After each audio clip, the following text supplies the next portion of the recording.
Hi guys, it's Sherry. I hope that you're having a wonderful day. Let's talk about paper selection and embellishments. Stay tuned.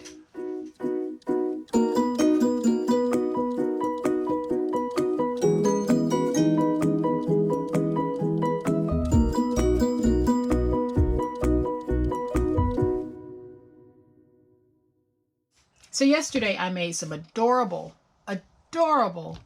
paper photo frames, and they are just so gorgeous. They're so pretty that they're now sitting out in my house, so I don't have them here with me. So here is some of the paper that I did use on the frame.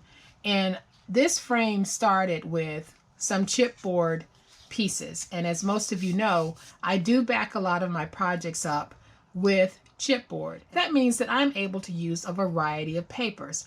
I can use the thinnest of text weight paper, as thin as tissue paper, or I can go on up and graduate in thickness to some of the more heavier weight papers because I have this chipboard backing. And when I use chipboard, that means that that thin text weight paper or that thin tissue paper now becomes strong enough to be a beautiful piece of home decor or a box. And so keep that in mind when you're selecting papers. Don't limit yourself to just one weight or one type. If you're using chipboard, then you've increased the possibility of the types of papers that you can use to create very sturdy boxes and very sturdy and useful bags. So that's really what I wanted to say about chipboard and paper types. The frame with the butterflies was a very popular project, and I got a lot of comments that a lot of you are planning on making it. I even got a few comments asking what types of paper do I recommend. So I compare starting a craft like this to an artist who may be starting to paint a new portrait or a new picture. They usually start with canvas or some type of whiteboard medium, something that is plain, so what they are about to paint and display doesn't have to fight with the background. So when I decide to make projects like this, and I know that I am going to do a build-up of some really pretty embellishments, I want to start with a pretty background, but a pretty plain background. And so when I place something down on that background, that is going to stand out because it's not fighting with anything else. So when I start building it up, what you're going to immediately notice is the beautiful embellishments on this and the buildup of that, because it's not competing with anything else on that. And I'm going to give you guys an example of what I mean. I am going to bring in a series of papers to kind of show you guys what I mean. Now this is a really beautiful paper, and it's perfect for other projects. It's perfect for other types of embellishments. But if you have an embellishment that has prints on it like this or even this, they get washed out. You don't really see them. You want to make sure that when you are making your projects, you're considering the embellishments and how they're going to play with the paper. Now, when I take these same embellishments and I flip it over to this side and I put my embellishments down, and let's say I wanted to just really build up a scene, what do you see? You see those embellishments because they're not fighting with the background of this paper. Again, I'm going to flip it over so that you can see there is a huge difference in how our patterns and the paper selections come into play. And a lot of times what I do see, especially with new crafters, this happens a lot. We're mixing too many patterns, the eye is completely confused, and you don't focus on any of the beauty of any one of these things. This is a beautiful piece of paper. These are beautiful embellishments, but they wash each other out. But again, when you flip them over, you see them. They stand out. So I am going to bring in another piece of paper and illustrate for y'all, again, what I mean. All of this is pretty, but none of it stands out. The background of this paper is gorgeous, but the background of this paper completely washes out everything else that's on it. Yeah, you can see the butterfly and you can see the bird and everything else, but they're not prominent features. And when you embellish something, it's just that. You're embellishing it, and you want that embellishment to add to the beauty of your project and not be a distraction on your project.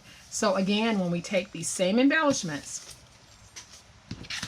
and we flip this over and we put these down, now because we have muted the background, the eye is drawn to the embellishments. This is just an accent, but the eye is drawn here. So I'm using these floral embellishments and the birds just as an example. There are so many other embellishments out there that we can put on our projects, but it's just very important that when we are deciding on how to embellish our projects, that we really think about these things, because you don't want your embellishments fighting your paper and vice versa.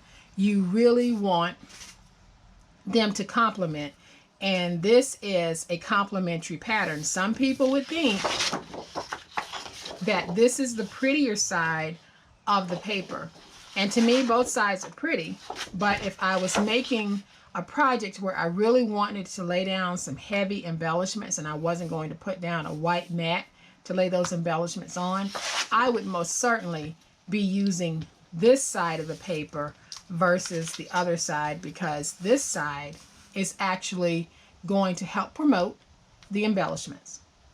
So I hope this is starting to make sense. And I'm going to do another page because I do get this question a lot. And here is a page that has script on both sides.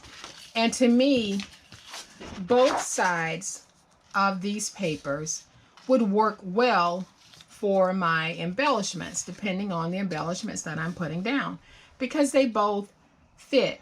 This is a great dual purpose and complementary paper that you can use for your projects. Anytime that you have like a script paper or an old newsprint, those just lend themselves to a whole bunch of different ways to being able to craft and embellish and turn pretty. And here is the flip side of that paper. So you can see that when I take this and I lay this down, everything stands out. The script is really just an accent, not the focal.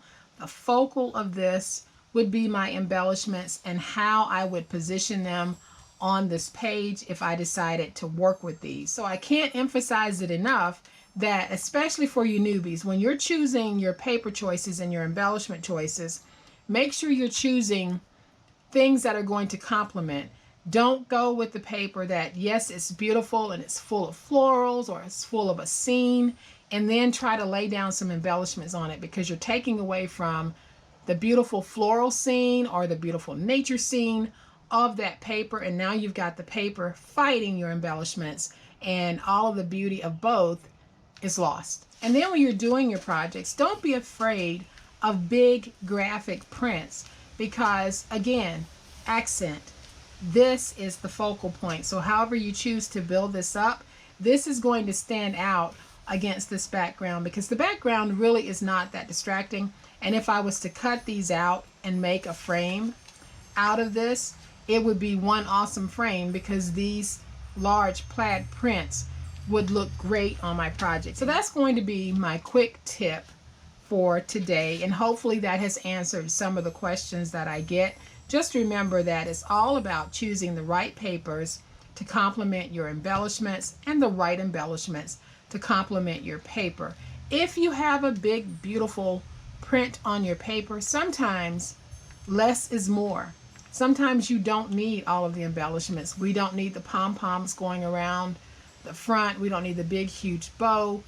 Sometimes we need to just let the print and some simple embellishments be enough. So guys, on occasion, I am going to take some of the questions that I do get and make a quick tip video. So I hope that you have enjoyed this. I hope that it has been helpful. If it has, please hit the like button. If you are not a subscriber to my channel, I would love to have you join my online crafting family. You guys have a great day. Happy crafting, and we'll chat later. Bye.